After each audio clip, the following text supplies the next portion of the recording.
Hello and welcome to Politics War Room with James Carville, and I'm Al Hunt.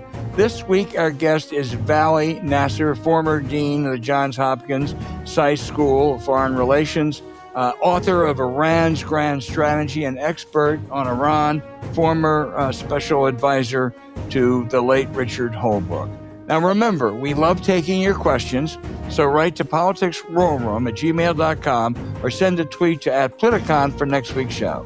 Now we'll get to as many as we can, but don't forget to tell us where you're from. Now you also can get text updates about what's next for Politicon and Politics War Room by signing up at politicon.com. So tell your friends about us, remind them to subscribe on Apple Podcasts, Spotify, or wherever you get your podcast. And please check out the links to our sponsors, Royo, Trust and Will, Quince, and Naked Wines in our show notes. We thank you for supporting these sponsors. It helps make this podcast happen. James, this was supposed to be last weekend, a big weekend for Donald Trump, military parade celebrating his birthday and underscoring that the Democrats, as so many columnists and commentators write, are down, dispirited, and in disarray.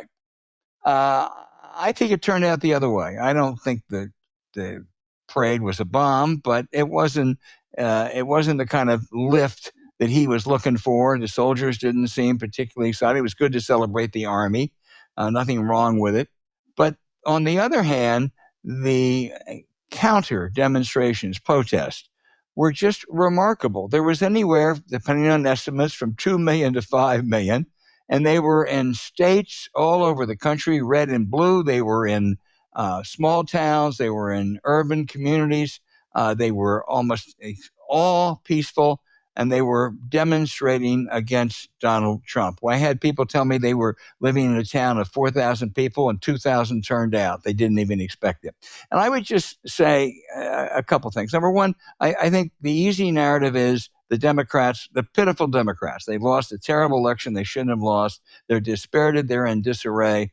There's no energy. Well, guess what? There is energy. Not only was that shown last weekend, they're winning elections. James, wherever they hold elections, they're winning. You know, Wisconsin, Omaha, and our friend Jim Gerstein says if you look at every special election that's been held this year, Democrats are running by more than double digits ahead of where they were last time. So I don't think Democrats are in as bad a shape as the conventional wisdom. Okay, I want to point to some, I think, recent and really compelling evidence, but I want to address the parade for a second. I've seen a lot of people say that the troops didn't look enthusiastic. They were marching. They were not marching with precision. Generally, of something of that length, the CO will issue a command to what they call, I think, route step, which is somewhat of a formation, but it's not like you're really marching in formation. If you're going on a long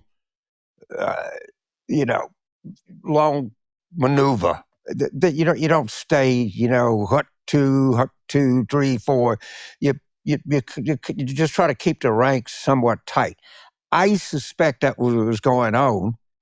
And what I don't know if they snap to as they pass a review and say, I guess they would have, but I wouldn't make too much out of what appeared to be relatively undisciplined troops. I'm almost sure they were under a different command or something different. Yeah, I agree.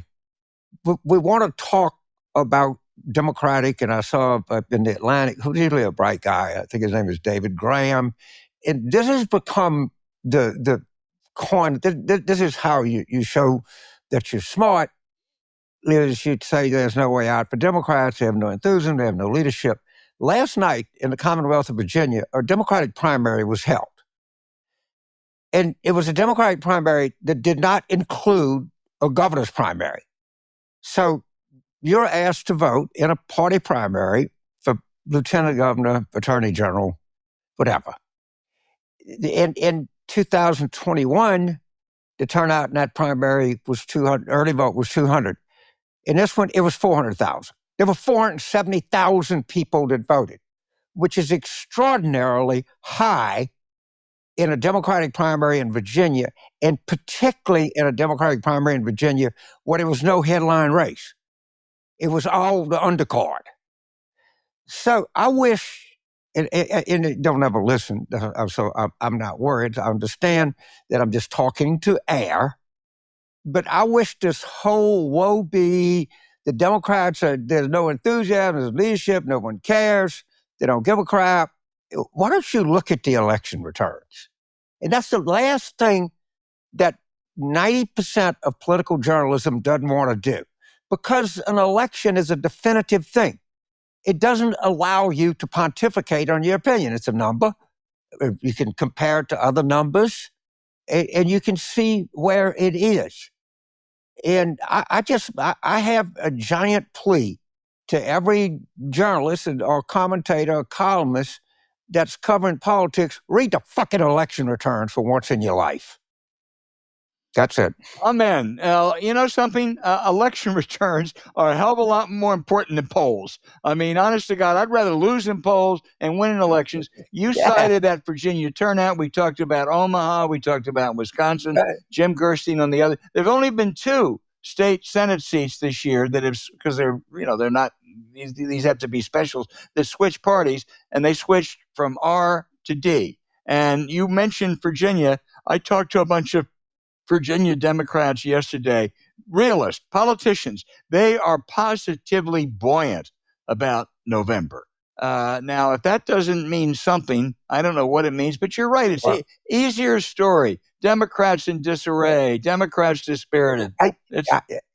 Look, there's no one, I'd say this program, no one could ever accuse this program of being just homers for the Democratic Party. We have been bitterly critical, I would say, maybe as much as any, semi-left of center podcast or broadcast that there is.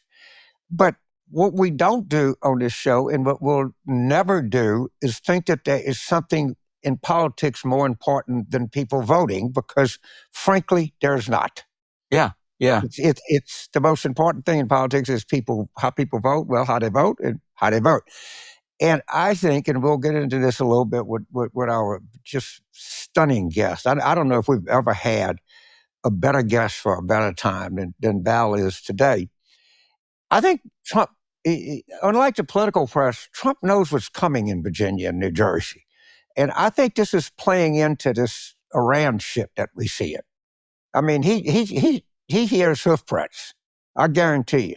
And he's not. What was the movie? Wag the Tail or Wag the Dog? Wag the Dog, something like that. I do think that this is playing in to what he's thinking. But again, another really good showing in Virginia last night in terms of. And look, maybe the enthusiasm is not for the Democratic Party. I would be very, James, they just turn out now because they love Democrats, because they hate Trump. Well, I don't give a fuck why you turn out and vote, just so you turn out and vote for the people that we want you to vote for. Exactly. Look, we would both agree the Democrats are not without problems. The DNC is in shambles. You and Stan Greenberg are going to write a piece about some of the false perceptions of Democrats. So it's not that they're not problems, but those who say there is no energy, there's no enthusiasm, every bit of evidence suggests to the contrary. Asking a Democrat, are there problems in your party, or like asking an NFL player, where does it hurt? It hurts somewhere. Yeah. I guarantee you that. No, and it always hurts. It always hurts, okay? There's no time you're not hurting. But I just think this is in terms of the crowds, a lot of that, there was a lot of people that showed up. And most of these people were pretty far left, but that's great. But they're part of the coalition, and it shows that there's real freaking enthusiasm out there. Real enthusiasm. Yeah, and some of the communities that I was talking to people about, they weren't left or right or center. They were just average citizens from really pretty small towns who came out spontaneously. And it is anti-Trump. That No Kings marketing of it was pretty smart. Yeah. Okay, because that's something that we can all agree on. And it's part of what he's doing. I thought it was a good rap, and I thought it was good for the Supreme Court to see that. Yeah. I really did. Yeah. It was beneficial, and I don't know who came up with that, but hats off. It was a good idea. And someone, I think your point earlier about the marchers and not read too much into that is absolutely right. But there was a couple stories that Trump went absolutely ballistic at the Defense Secretary Hegseth because he said they weren't enthusiastic enough about me. Right. It was my birthday. So Screw the Army. I mean, we know they're suckers and losers. You're a soldier, okay? You know, you have different ships. A lot of them have weekends. You know, liberty, or what we call liberty. I forget what they call it in the Army. You know, you get a shore pass is what they would call it. And so it's Saturday. So you gotta get wherever you are. They gotta move you from what you know used to be Fort Bragg, which is named after buffoon Confederate general. I don't know what they're trying to go back to naming it. You got to load up on buses. You got to go. Then you got to sit out. Then you got to, then you got to get, the parade starts at 11. It starts at 5 in the afternoon. You got to get there at 1 o'clock. You got to sit and middle around. It's fucking hot. And it's June. All right. You want to be with your girlfriend or your boyfriend or whatever friend you got. And you're having to sit there and march 3 miles for this asshole. And you don't look enthusiastic. Gee, I wonder why. I wonder what soldier has ever been enthusiastic about marching in the late June heat in Washington, D.C. What a fucking disaster. Yeah. James, I'm going to give you another looming disaster for Trump and the Republicans, and that's the big, beautiful bill. Now, they are going to pass something because for them, failure is not an option. But whatever they pass, and it's not going to be done by July 4th, I don't think, it's going to be a travesty, policy-wise and political-wise. Balloon the deficit, enrich the rich, stiff the working class. That's supposed to be the Trump base. Every reputable study, not just CBO, the Penn Wharton School, Yale Labs, says that there's a net loss here for the working poor. And the Senate, in trying to take a dreadful House bill, may have made it worse. They would cut more people off of Medicaid. I don't know why these people don't understand how popular Medicaid is. They would threaten the closure of rural hospitals. They're trying to put out this absolute nonsense, crap, if you will, that it's all about waste, fraud, and abuse. It's not. It's about taking working class people off of Medicaid. And on taxes, they try to say it's just, in order to keep the economy humming, the tax cuts go overwhelmingly to the very rich. And that is totally, I think, counterproductive, certainly politically. Great issue for Democrats next year. Okay. So I'm not sure they're going to get it through. So I listened yesterday, which I do on the radio, to, I guess it was Fox Business Channel, and it was Larry Kudlow in United States Senator Mike Crapo. I think I'm pronouncing his name right, from Idaho. I think he's the chairman of the Finance Committee. Yes.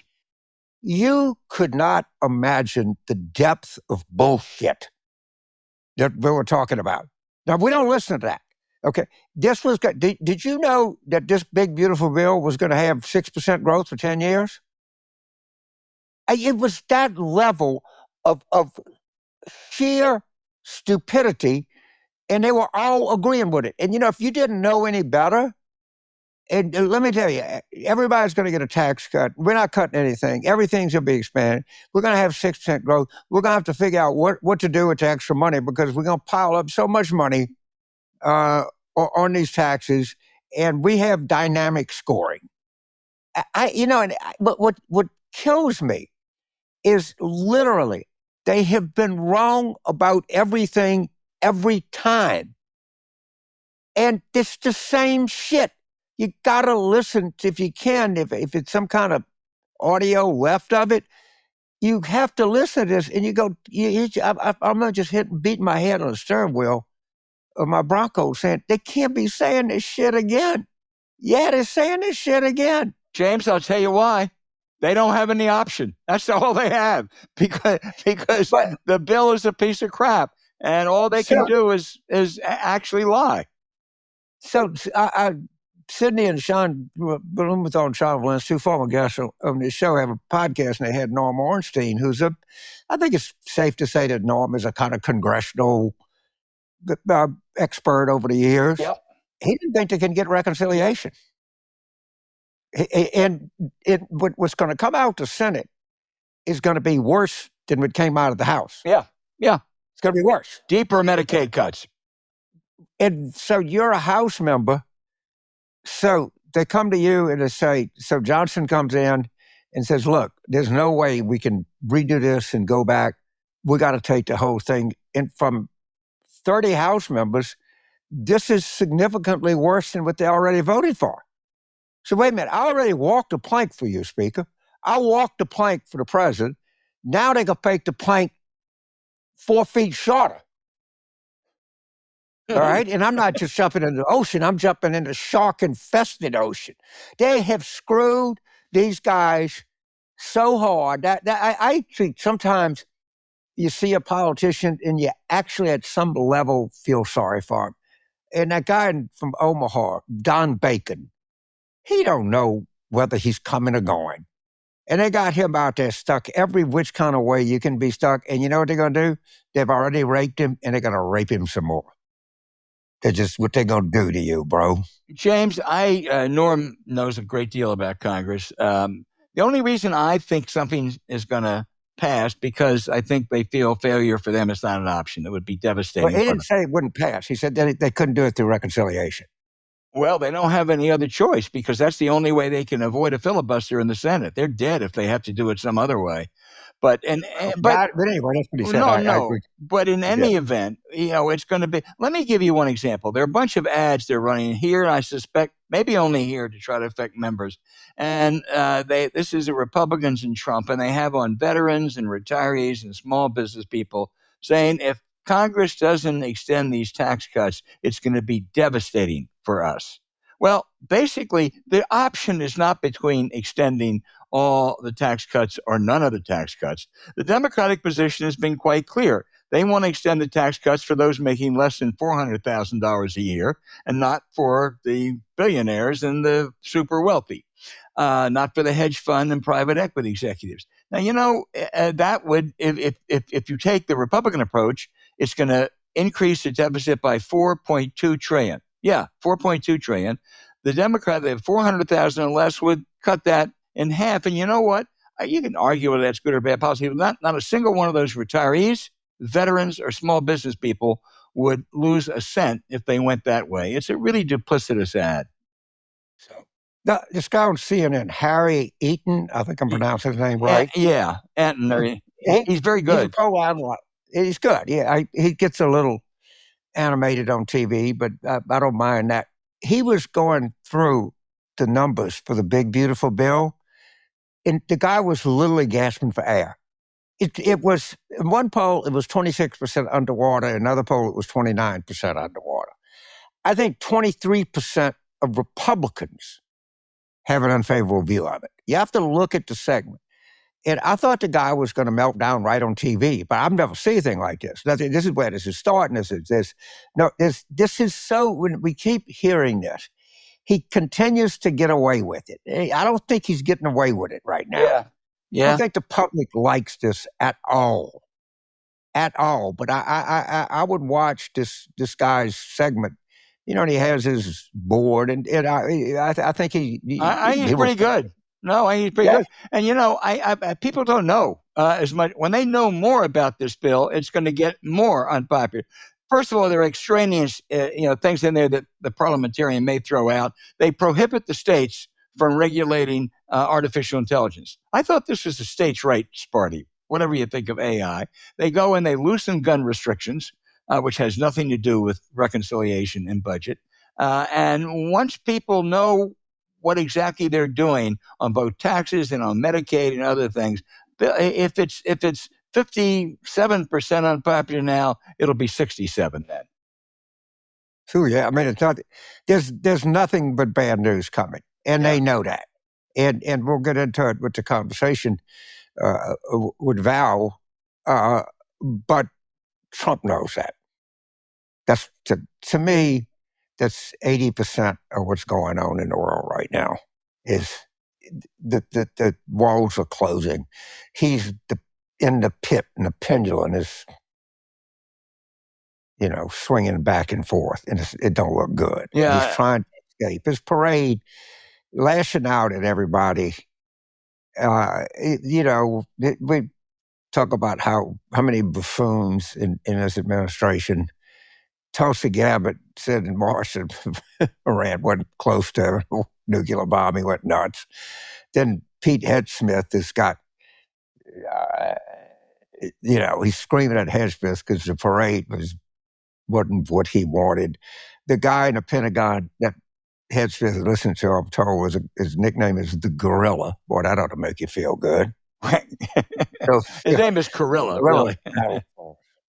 Yeah. No, it's, hey, James, I think you got to cut him a little bit of slack, because let me tell you something that you're forgetting. He is an old man, old man. He had a birthday. You and I can talk about that.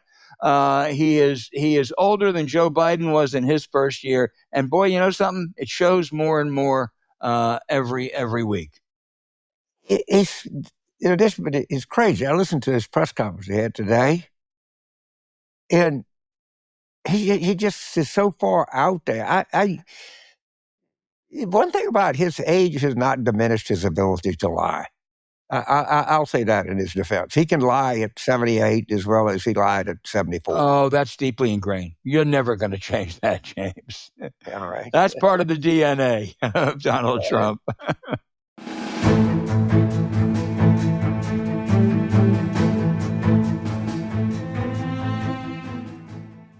This is something I know because in New Orleans, we just love our bread. Po' boys, and it's a different kind of French bread. And the better po' boy shops have deliveries 2-3 times a day. I mean, they won't use a bread that was delivered at 8 o'clock in the morning to make your po' boy at noon. They keep it coming in. So this is a topic of which I do know something about and familiar with, and it's all the difference in the world. Yeah, sure does. Whole grain doesn't need to mean half taste. If you've tried store-bought healthy brands and bagels, you know that most of the time they might as well be made from recycled cardboard. So when the artisan bakers at Royo sent us their variety box of quote-unquote healthy breads and bagels, you fully expect it to be dry, boring, and basically cardboard. You would be wrong. Royo's offerings taste amazing. You're going to want to try everything they have when you hear about the best part. Everything is baked fresh daily with super clean and minimal ingredients. Plus, it's all low in carbs with higher fiber and protein than what you're used to. Some of their products only have 2 net carbs. The keto cinnamon raisin bagels are a huge hit. I know so many people who would eat the whole bag when they find out how good they are. I might be one of them, but it's something you should find out for yourself. After all, Royo breads are so good, you'll forget they're healthier than the other stuff out there. Plus, we got you 20% off. So just go to Eat Royo, that's ROYO.com, and use our promo code PWR for 20% off. That's promo code PWR at Eat Royo, ROYO.com. The link is in our show notes. Eat right with Royo.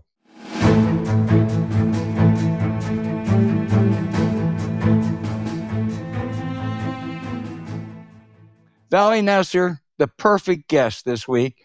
You've written a much acclaimed book on Iran. We're talking, by the way, on Wednesday, and this is going to air Thursday morning. How do you assess the possibility that the United States, with its bunker-busting bombs, will take out, and can they take out, the entire Iranian nuclear facility very deep in the mountain? And what would be the significance if they could? Well, it's increasingly looking like it, because not only is the president moving more war material, aircraft carriers, ships, aircraft to the region, indicating that he's preparing for it, but he has also used a kind of an over-the-top rhetoric, which might be difficult for him to easily back down. Like, I'm demanding unconditional surrender, which actually the Iran Supreme Leader rejected today. So he hasn't left himself much room to maneuver. If you demand unconditional surrender, and the Iranians say, well, we're not going to give you unconditional surrender, we're not even going to give you surrender, let alone unconditional, then you basically have to find a way to go through with it. Although it being Donald Trump, he may find a way to wiggle out of it. Now, if he were to hit the nuclear site in Fordo, I think it provides, if it goes well out, because there are different scenarios here. If it goes well, it does provide him with a political window or an argument to go to Bibi Netanyahu and say, you can now declare victory, right? Whether true or not, you could say your goal of Fordo, Natanz enrichment is gone. So you now have no reason not to accept an end to the conflict. And then try to go to the Iranians and say, okay, you've lost Fordo. This is no longer on the table. Here's what I'm offering, a ceasefire, et cetera, and I hope that, there's a deal that he can make. It's very, very unlikely because the more likely scenario is that the Iranians will feel compelled to actually answer.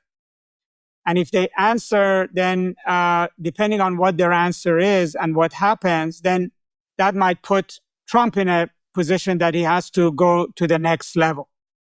And so, like let's say if they shoot missiles at American ships, at American bases, not only the symbolism, but there's damage done to either ships or to American aircraft, or God forbid, Americans are killed, then the president would have to react again. And then you might end up in an escalatory cycle. There might still be off-ramps, but it will become less and less attractive. Then at that point, the best case scenario is that he will end up being busy with Iran for 6 months, a year, a more prolonged period of time, which is a respite for China. It impacts his domestic agenda. The worst case scenario is that we go down a path where the U.S. ultimately will have to put boots on the ground. I mean, not necessarily, but I want to get into all that in a minute. You raised some fascinating and scary possibilities, but the Netanyahu talks about regime change.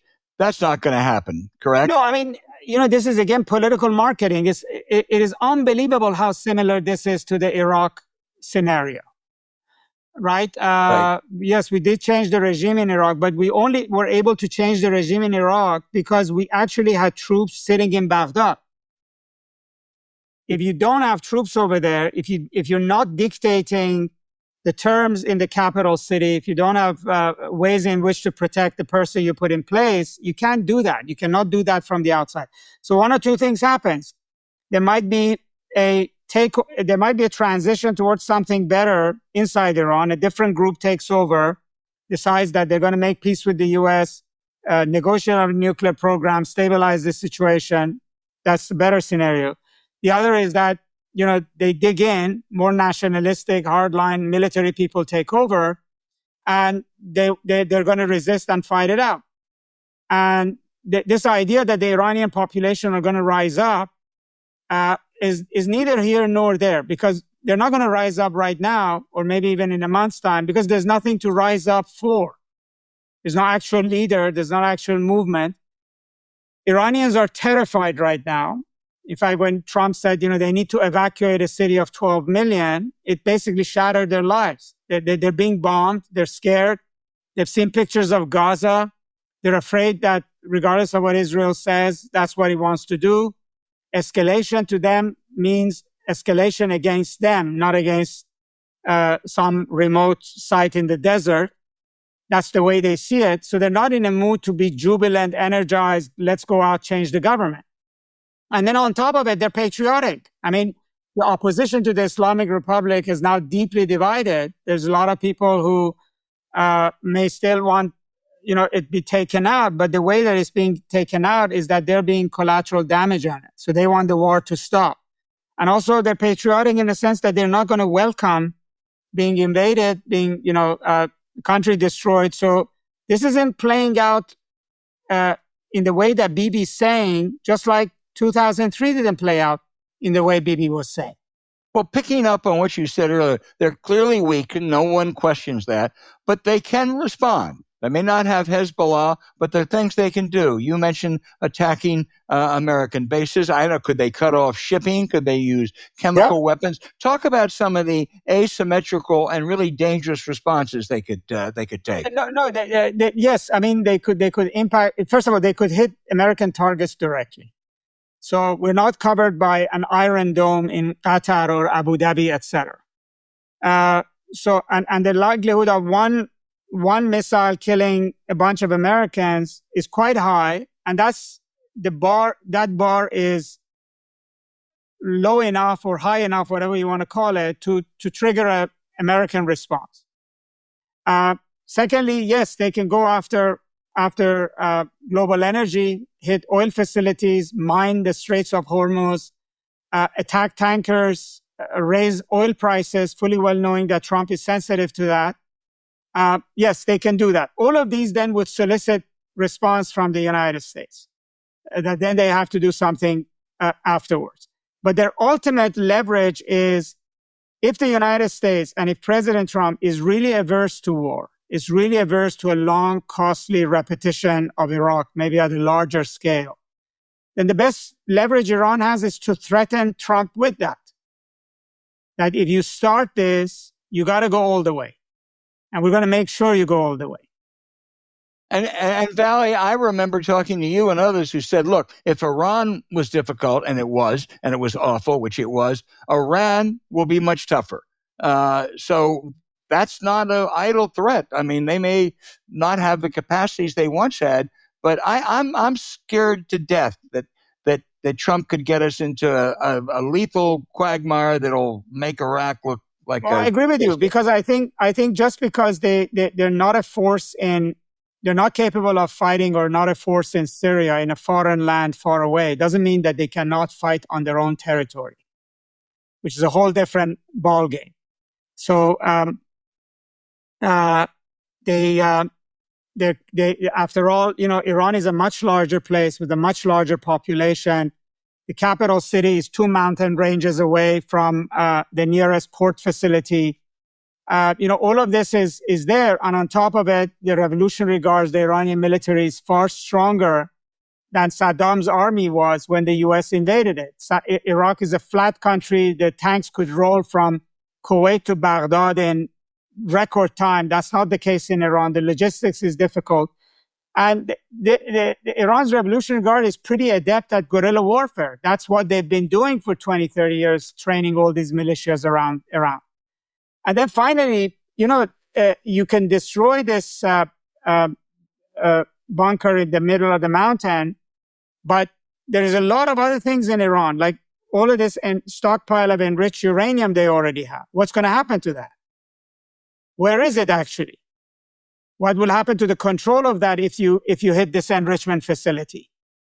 The U.S. may even feel that it needs to go in because of all these nuclear unknowns to make sure that Iran is not retaining uranium or is not capable of rebuilding its program and secretly building a bomb without anybody knowing about it. So Val, first of all, thank you. Perfect guess. Let's get a few things straight before we start. You are an Iranian national. Your ancestors from Iran, right? Yes, by ancestry I am, but I'm not an Iranian national. You're a U.S. citizen, just like I am. My family left at the time of the revolution. But, you have a PhD, right? So let's have a conversation that even Ted Cruz can understand. So let's dumb this goddamn thing down as quickly as we can, okay? Because the clip of him on Tucker Carlson was one of the most amazing things. And I listen to Fox a lot. And they're making it like Iran is Iraq.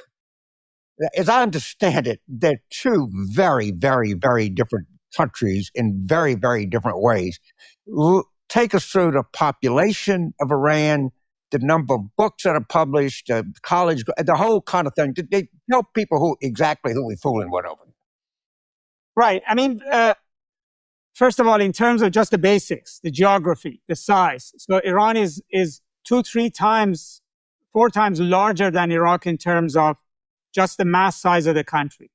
The capital city is 2 mountain ranges and, 2,000 miles from the closest port facility. The population is about 92 million as compared to Iraq, which was 45 million when we was much less than that actually. Now it's about 40 million when we invaded it. And then it's a much more sophisticated country.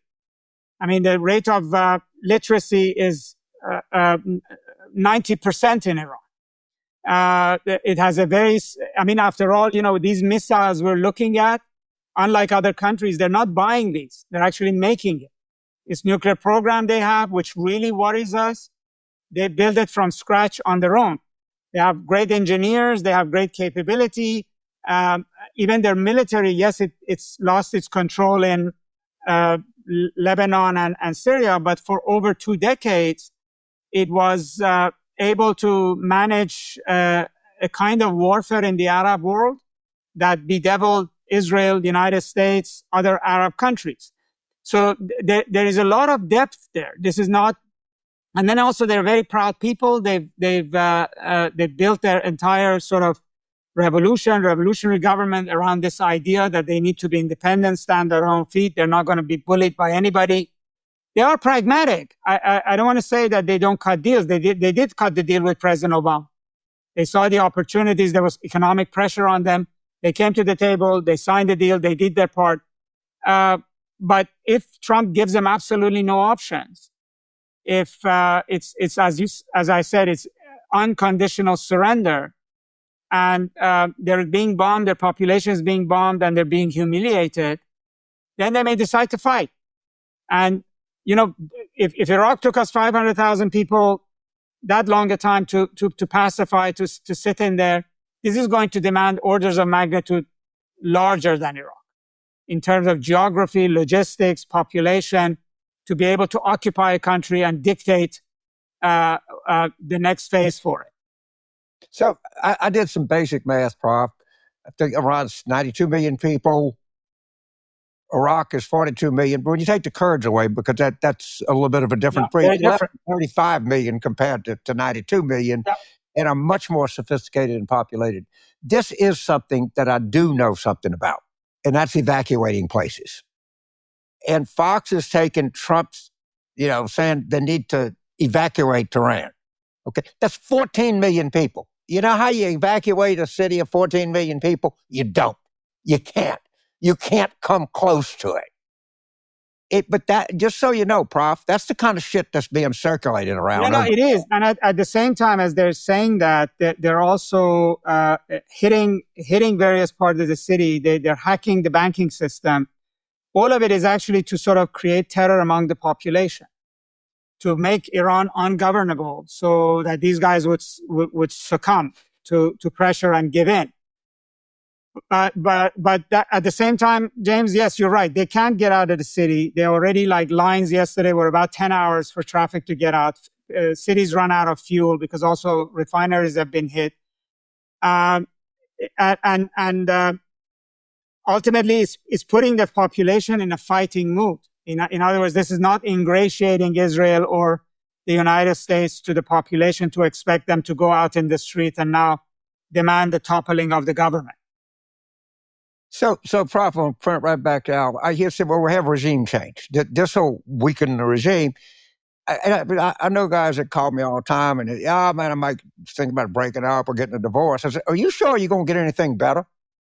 You better be sure what's on the other side of the fence. Is there any assurances that if we get a different regime, that it's going to be anything better than the regime we got now? No, because you see, the times that we got better regimes or our own regime, we had troops in the capital. So when MacArthur installed a better government in Tokyo, or we did it in Germany or in Baghdad or in Kabul, you had to have that kind of a presence. So how are we going to even influence who takes over, right? The people who are right now have the power. We are hoping that they would basically decide to become more moderate. But there has to be a pathway for them to do that. They have to be able to sort of see a deal with the United States that would get them there. that no government that actually signs a surrender treaty with the U.S. under these conditions without any clarity of what comes next is going to survive. And so the likelihood of you getting people who will want to fight it out, people who want to rebuild the nuclear program, for Iran becoming more unmanageable is actually much more. Al, go ahead. Thank you, Professor. Hey, Vali, we're all speculative, and I still have doubts Trump's going to pull the trigger, but we'll see. But the Ayatollah is 86 years old. What's the likely succession right now, assuming that Iran comes out of this weakened but still viable? Well, yes, you're right. And actually, in Iran, everything is about the succession.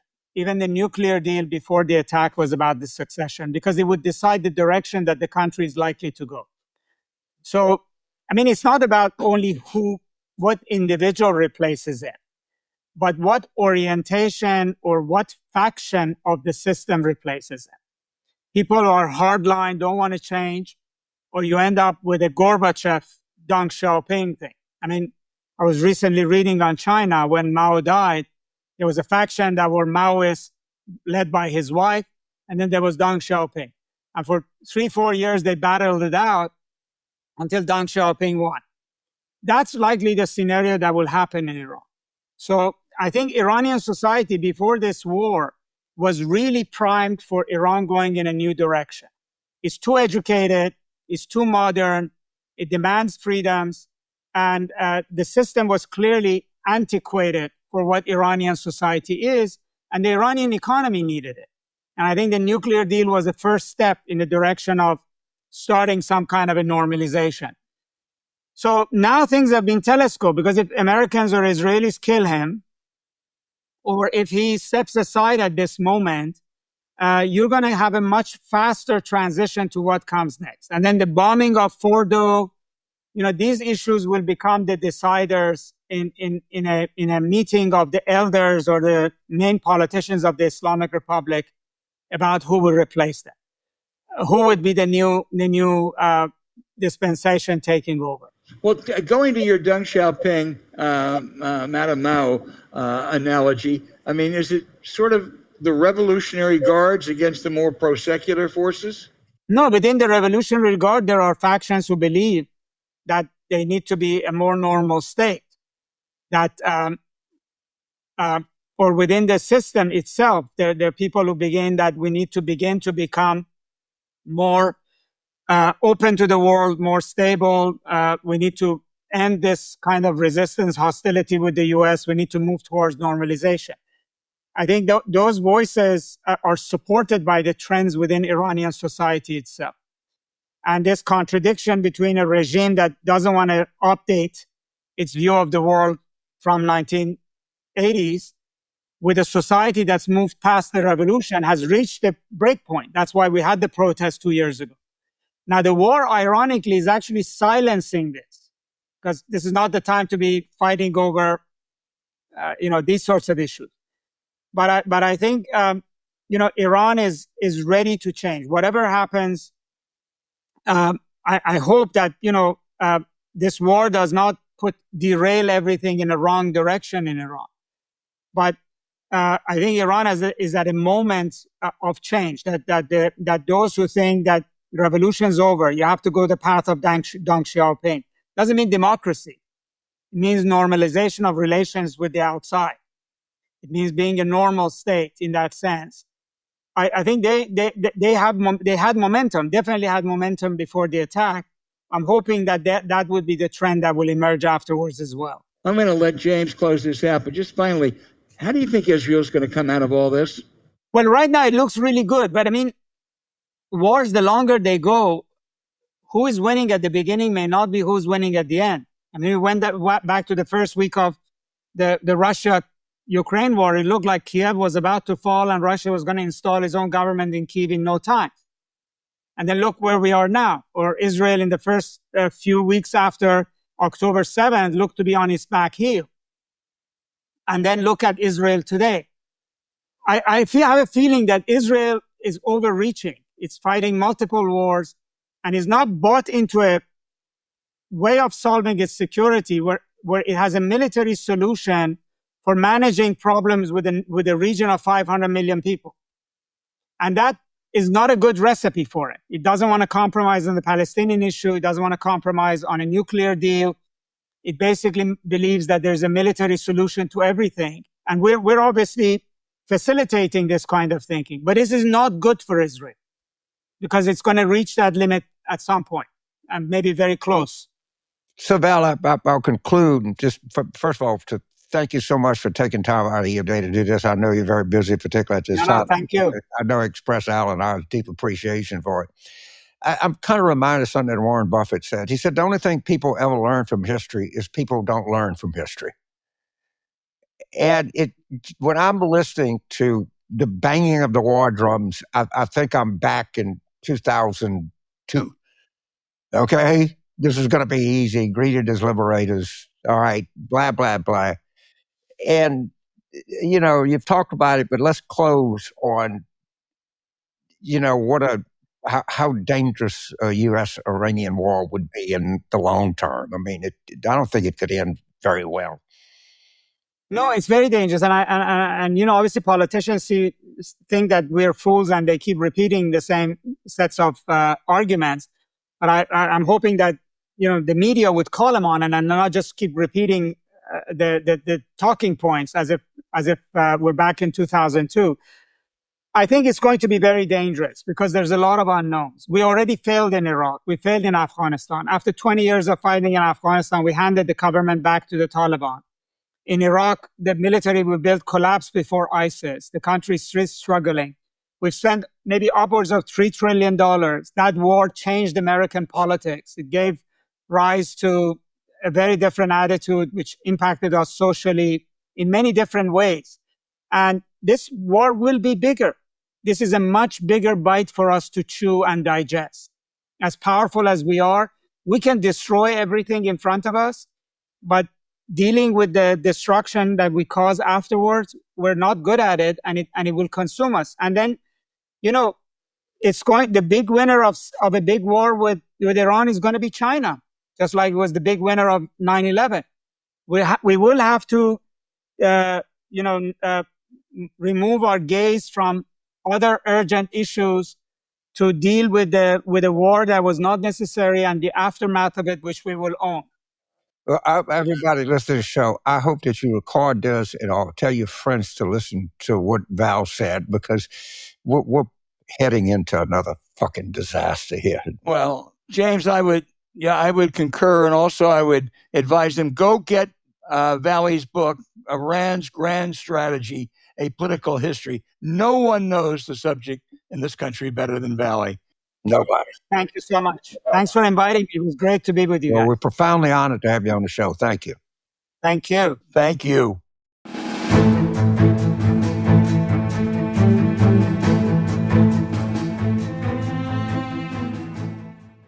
Think of all the things that you have, that you treasure in life, that's important. And let me tell you, when you die what we call in Louisiana intestate, that's going to create problems way beyond anything you can. And fortunately, the law does give you options that you can. This can be an orderly process, and you'd have to be really, I don't know, clueless to not take advantage of it. Yeah, you sure do. Because, James, let's face it, we're not spring chickens, and we want to be ready for any eventuality, no matter. And it's critical to be prepared. So you have to sound the alarm. A lot of us don't realize that a will doesn't cover everything when it comes to estate planning.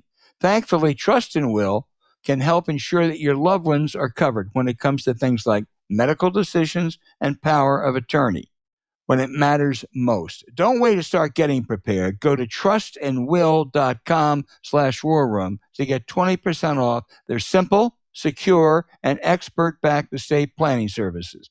Now, you might know by now that James and I are not exactly tech experts, but no matter what your skill level, the website is super easy to navigate. That means you can quickly find out about how Trust and Will can help you make sure your assets and future wishes are secure. I know I want my family to maximize any wealth, and our younger producer has said he's getting his dad to get this done ASAP so he can get his money. Now, I'm not too sure about that, but I know that trust and will can ensure that the future of what you built is in your hands. It's the ultimate peace of mind. Their easy-to-use website is simple to navigate with all your information and documents securely stored with bank-level encryption. It's easy to be skeptical at first, but they make your plans their top priority. Each will or trust is state-specific, legally valid, and customized to your needs. Better yet, they'll have an overall rating of excellent on Trustpilot with thousands of five-star reviews. So don't wait. Join the hundreds of thousands of families using Trust and Will. After all, we can't control everything, but Trust and Will can help you take control of protecting your family's future. Go to trustandwill.com/war room for 20% off. That's 20% off at trustandwill.com/war room. The link is in our show notes. Put your trust in Trust and Will.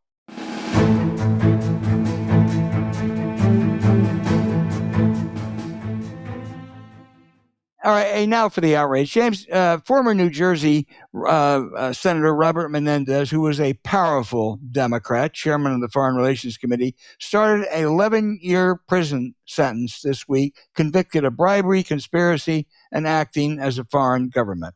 Who brought these charges? It was Merrick Garland's Justice Department. Who prosecuted the Democratic mayor of New York City? Merrick Garland's Justice Department. Who was the Attorney General when indictments were brought against President Biden's son, Hunter? The Biden Justice Department. Look, I have criticism of the former Attorney General, but he was honest. He was a straight shooter. He was too cautious.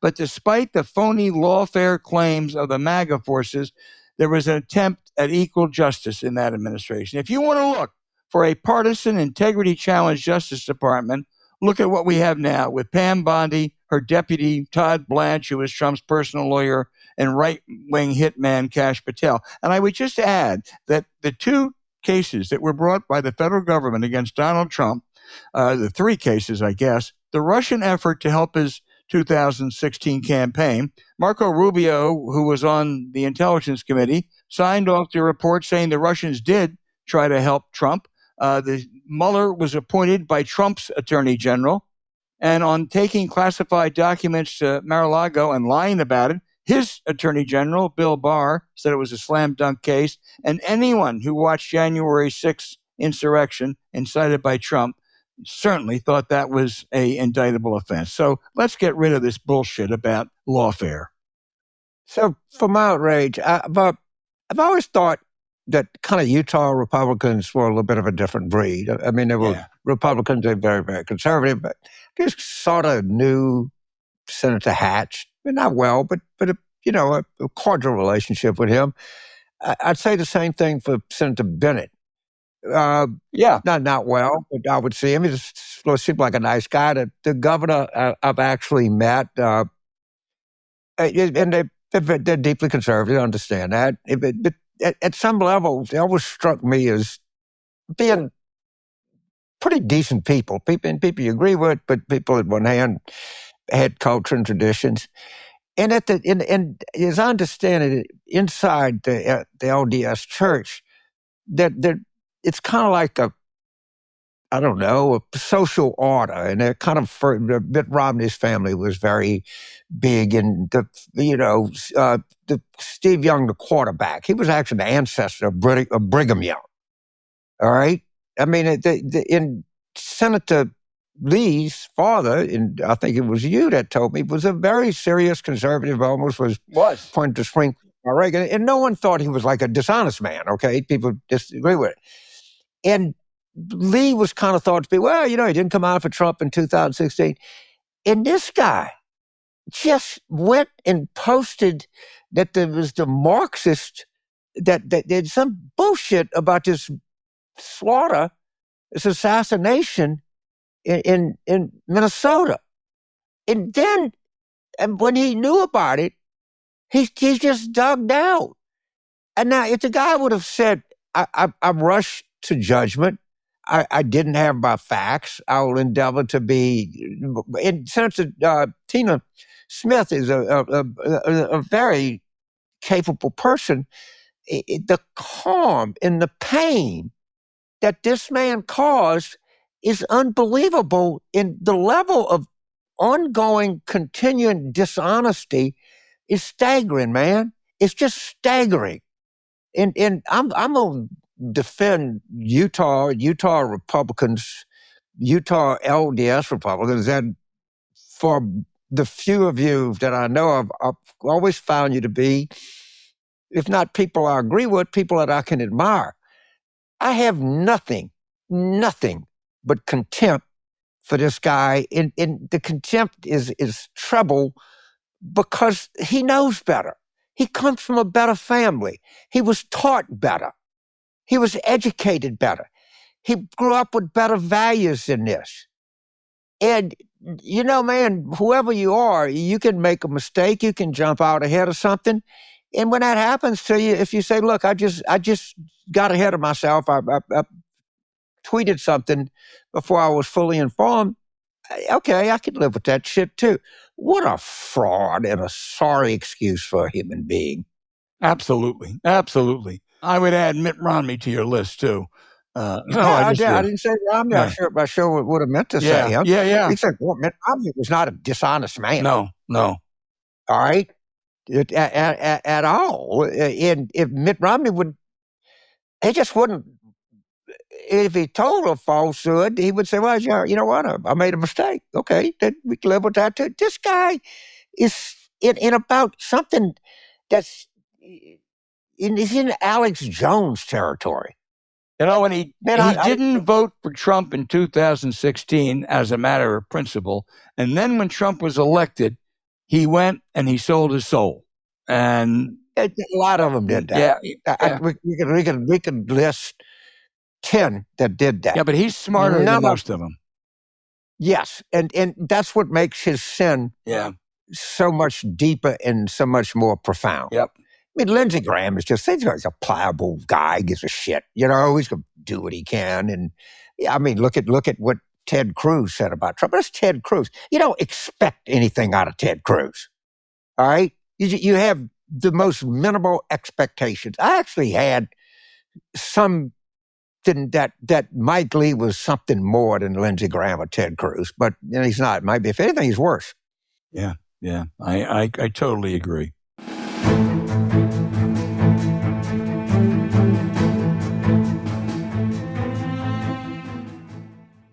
I tell you, this summer, anytime, but not only that, if you get that and you look at it, and you can tell, you don't have to be an experienced tailor or seamstress to see that this is well-made stuff. And the price point of this is really, really unbelievable. I mean, what it takes to, what we think of to get nice clothes, nice fitting clothes is, very expensive.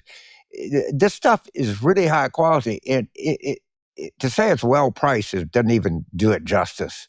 I mean, this is something that you can look great, and you have some, you go to dinner, you're going to look great, and you're going to have some extra shekels in your pocket to get more things, I promise you. Yeah, and James, we have to acknowledge we're not big on trends. You might say we're timeless, but we are big on clothes that feel good, with quality that lasts. That's why we keep going back to Quince, because once you try them, we know you will too. You love how quickly their lightweight layers and high-quality staples become your everyday essentials, just like we do. Quince has all the things you actually want to wear this summer, like organic cotton silk polos, European linen beach shorts, and comfortable pants that work for everything from backyard hangs to nice dinners. The best part is that everything from Quince is half the cost of similar brands, thanks to their direct collaboration with top artisans, which allows them to cut out the middleman. That means Quince can deliver luxury pieces without the markups, while still only working with factories that use safe, ethical, and responsible manufacturing practices on their premium fabrics and finishes.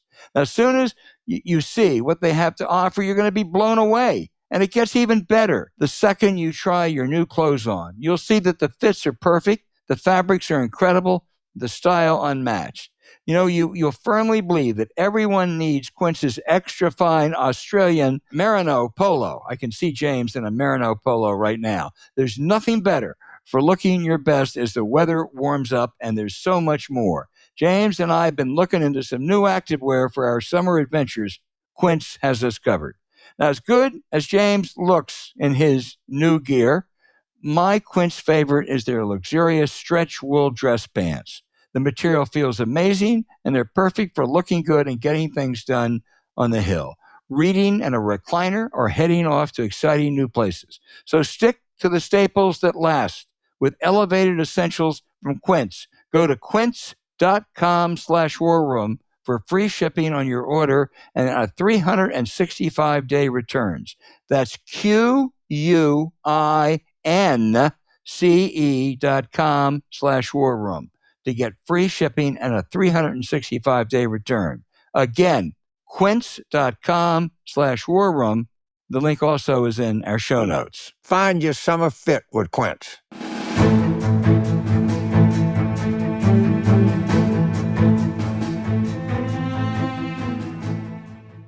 Boy, these questions, tougher, better, sharper every week, James.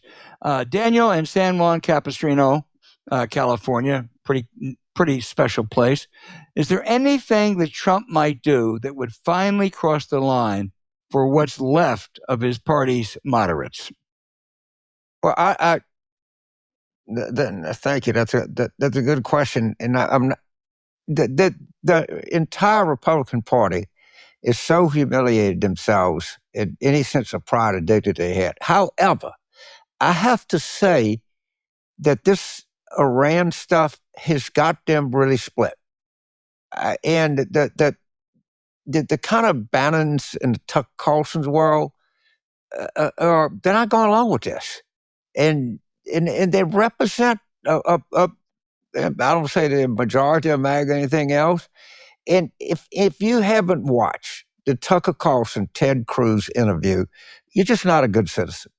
You got to watch this, and it's amazing. It really is stunning. I mean, in stunning on so many levels. And remember, Ted Cruz is one of the smart ones. Okay, he's the one that went to Harvard or Princeton, or wherever the fuck he went. All right. It was both Princeton and Harvard. I mean, so he's bi-ignorant in the level of ignorance that he possessed. And it wasn't gotcha journalism. It's not unfair to ask a United States senator who supports a war with a country how many people live in the country.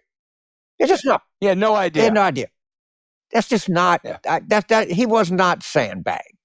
And you got to watch his face because he knows it's going down. And just before we move on, I want to make a point. Trump knows that bill is in deep fucking trouble. He knows the economy is in deep trouble. He knows he's fucked up with his tariffs. The reason that he left Calgary to the G7 summit is no one wanted to make a deal with him. Didn't give a shit. And the danger is, I'm going to say it right now, the world always thought it needed the United States. It needed our strong dollar. It needed order that we brought to the trading system. It needed our products. It needed our market. There was so much about us that was attractive to the rest of the world. I think these guys are starting to figure out, you know what? We just can live our lives without these people. They're not as indispensable as they thought. And that is going to have a real adverse effect on the future of the United States. It really will. And you can see this happening in real time. Yep. Dave from Cape Cod, Massachusetts, says, what will it take for Trump to be impeached? And is that even worth the effort? Or should we just watch him flounder around for the next 3 years? Dave, I want to make 2 points. Number one, he has committed more unconstitutional, impeachable acts in 5 months than he did in 4 years before, and those were legitimate. But you know what? It's not worth it. It's not worth it. Take him on. Impeachment's not going to succeed. He will just rally his base on that. So I think this is I hate to say this. I think he is eminently deserving of impeachment, and I think it would be a mistake. So, read Tom Estel. And so let's go 2 years from now. it's highly likely the Democrats are going to win the House. I just don't see any evidence that that's not going to happen. Right. And the amount of crime, we're not 1/8 of the way into this. He has committed more crimes in 1/8 of his first term than anybody has committed times a factor of 50 in 2 terms. And if this continues, maybe people just got to make a statement. And maybe his numbers are starting to go down. He's not going to be, I don't think he's going to be the same guy 2 years from today, other than he's still president, as he is today. And he doesn't have the competence. He doesn't have the people around him. He doesn't know what the fuck he's doing.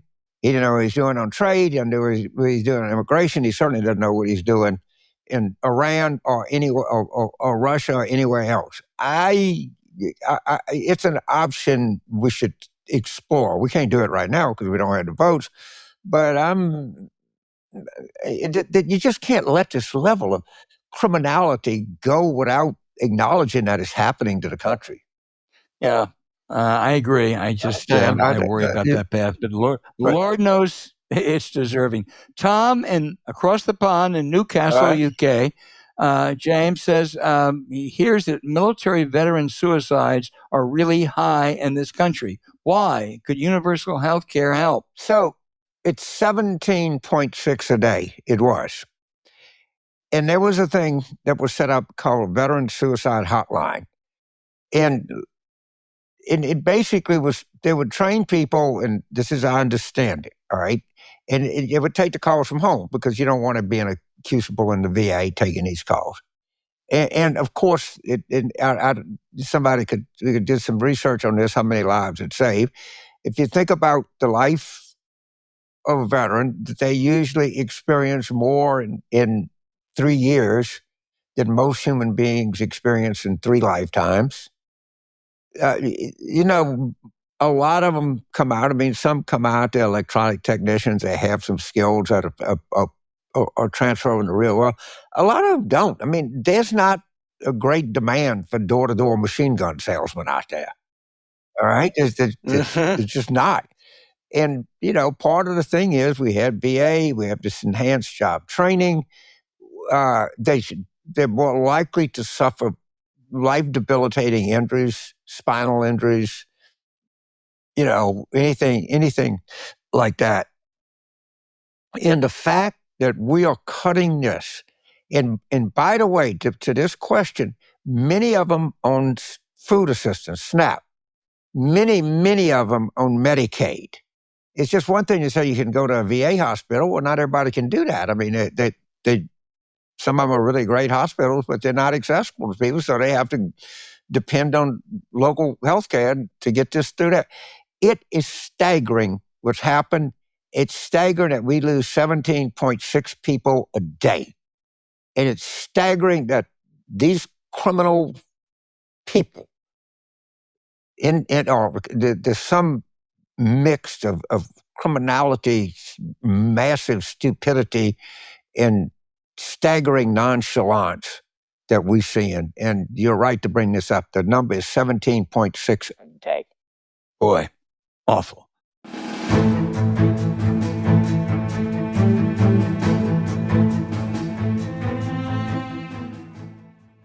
Okay, so this is something I know a little bit about. And, sometimes I'll go to a wine store and I'll try, this looks pretty good. Maybe I'll try this. And it's all right, fine. These people are professional tasters and they know wineries that you don't know.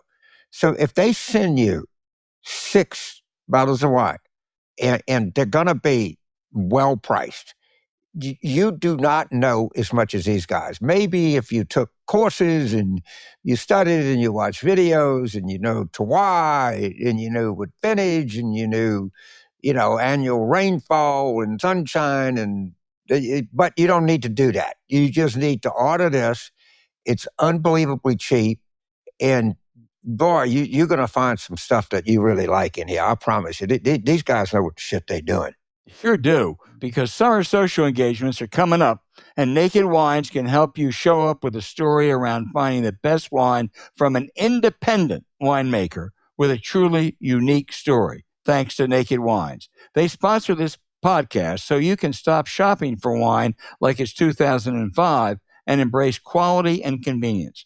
Naked Wines directly connects you to the world's finest independent winemakers for award-winning wine delivered straight to your door. Use our code WARROOM for the code and password at nakedwines.com and get their incredible deal of 6 bottles for just $39.99. I wasn't a math major, James, but that strikes me as less than $7 a bottle. We always hated going to the store and being paralyzed by options and prices. Now you can get exactly what you want and ditch the store for good. Plus, Naked Wines helps you take any meal to the next level with the perfect bottle for any occasion. Thanks to Naked Wines, you can share an amazing veal paired with a 2022 Scott Kelly Oregon Pinot Noir. It was a dinner to remember. And the best part, every bottle is a passion project from an independent winemaker. So you're literally making their business dreams come true. Now, how do they do it? Naked Wines connects winemakers and wine drinkers directly, allowing for vineyard to your door delivery at up to 60% off compared to an in-store. By cutting out traditional retail middleman costs and markups, winemakers can pass those savings on to you without skimping on quality. So now's the time to join the Naked Wines community. Head to nakedwines.com/warroom. Click Enter Voucher and put in our code WARROOM for both the code and password for 6 bottles of wine for just $39.99 with the shipping included. That's $100 off your first 6 bottles at Naked Wines. nakedwines.com/warroom. Use the code and password WARROOM for these 6 bottles for $39.99. The link is in our show notes. Enjoy the perfect dinner with Naked Wines.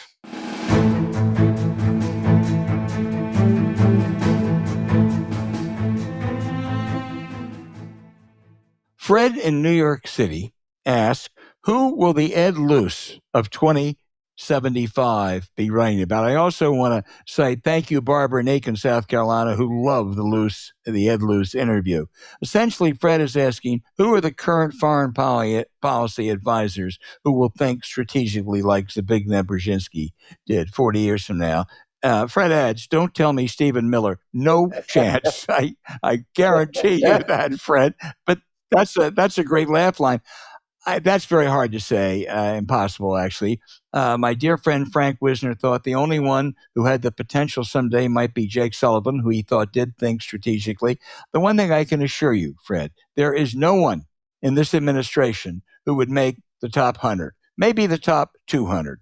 So, history will tell, I guess, is my cop-out answer. Well, unfortunately, it's not a cop-out answer. It's kind of hard to predict who's going to be the next, anything or another. But, the question is also very, very timely because you watch the role of the United States in the world get increasingly complex, and it's going to require an increasing amount of clever strategy to somewhat maintain the position that we are in when Brzezinski was running American foreign policy.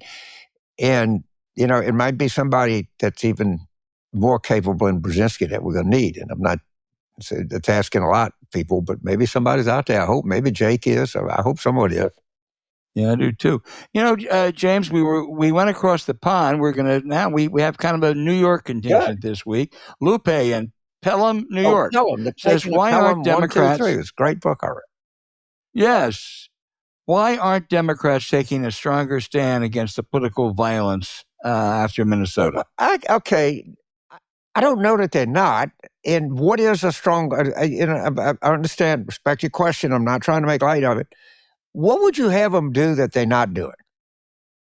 I agree. I don't know how... I think the strong stance is ongoing massive ridicule of Mike Lee. Massive. But I'm at loss because it's an incredible problem. And you see it going on, but you got to listen to everybody. Listen to Fox, listen to Fox Business, listen to Newsmax, listen to Mark Levin, listen to Alex Jones. You have no idea of the information, not just bubble, but the massive false information that these people believe that is gospel. And I'm going to tell you what happened with Mike Lee.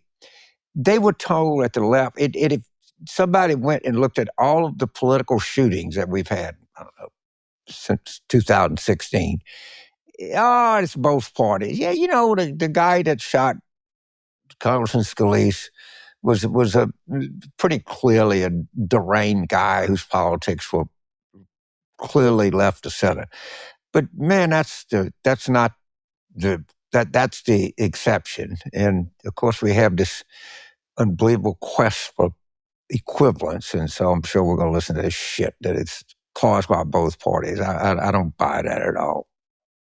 James, we're going to go back to New York City. Jay notes that Al Hunt, referred to the Reichstag fire, with my biggest fear being that Trump might declare a state of emergency in order to sideline the midterm elections.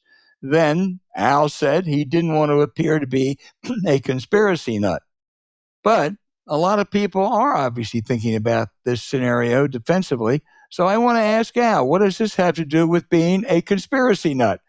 James, good question. If I had raised that in any of the 50 plus years I've been covering American politics, I would say I was a conspiracy nut. Total, way out, wacky, whatever you want. Unfortunately, it's not that crazy this time. I think it's unlikely, but I think if we hit September and it looks like the Democrats are going to win big in the House and maybe take back the Senate, and that's going to pose all kinds of investigative problems and other things for Trump, I don't think you can rule out the fact that this guy who has no belief in the rule of law would try to declare some kind of a state of emergency and invoke the Insurrection Act and sideline the elections. I can't believe I'm saying that, but I believe it. Well, first of all, hey, our friend asked a question in good faith, and I agree with you, and I double it. If we think that we're living under anything normal, that the normal kind of rules sort of say, that this is Mitt Romney or John McCain, people that think a little bit different. First of all, it's a pack of criminals. That's pretty clear. It's really clear. The other thing is they're hideously, grossly untalented and stupid. I mean, look at how many people Bobby Kennedy, these people are killing people. You know how many people deaths that Bobby Kennedy is going to be responsible for? I mean, please. So I know what your question is saying. I know we long for a different time, but I'm not sure it's possible to be too extreme in what you think this administration is capable of, because I don't think you're evil enough to think of the evil shit they can think of. So I defend you to the nth degree. Thank you, James. Mick in Los Angeles says some advise that we do not blame or be condescending to MAGA supporters, but instead recognize and address their grievances to win them back. Instead, Mick is of the view that they deserve to be beaten badly at the voting booth and then told just to suck it up. What do you say, James? Oh, God, who doesn't have that instinct? All right. But a lot of people that we need to elect, a lot of people we need to reelect, have to have two things happen. Number one is they need diminished enthusiasm on the MAGA side. And number two, other people know MAGA people and say, hey, I know that guy.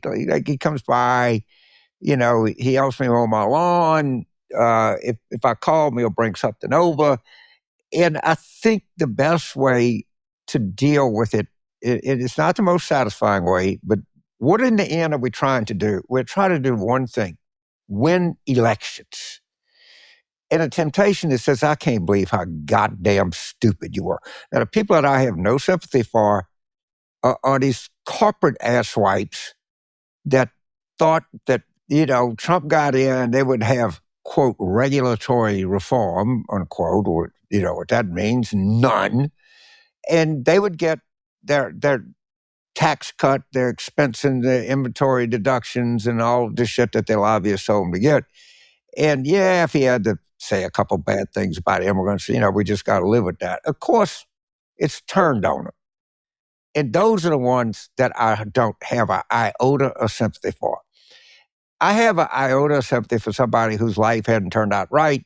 And the brilliant thing about MAGA is it gives you an explanation other than yourself of why your life didn't turn out the way you wanted it. And we should say to these people, we kind of understand what you were trying to say, but you were betrayed. And let's also face it, Democrats acted like these people didn't exist. All right, they just did. And don't come back and say we acted like working class, particularly working class, non-college whites, were not part of our too cool for school group. There were some real and some real high-end people that kind of bought into that shit. And, I can see it, but the best thing to do is not punch them in the mouth, but to say, man, I could hear where you're coming from. You just got betrayed. And we betrayed you somewhat, and we now learned our lesson. I think that's the best way.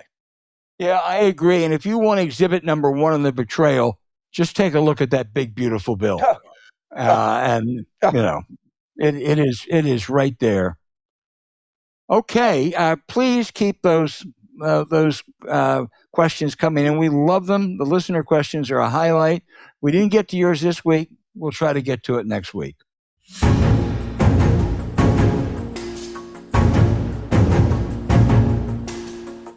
Thanks for listening to Politics War Room with James Carville, and I'm Al Hunt. As always, send your questions for us by email to politicswarroom@gmail.com or tweet them for next week's show at Politicon. Following this episode, we'd appreciate it if you check out the links to our sponsors, Royo, Trust and Will, Quince, and Naked Wines, and our episode show notes. We thank you for supporting them because when you do, it helps make this podcast happen. Now, to keep up with us, subscribe to Politics War Room on Apple Podcasts, Spotify, or wherever you listen. And check out our Substack at politicswarroom.com. James and I are constantly adding new content, so go take a look. You also can find other shows you might enjoy in the Politicon YouTube channel or when you search Politicon on your favorite sites. And remember, please rate the show with a 5-star review. We'll be back next week with another show as we continue our War Room planning.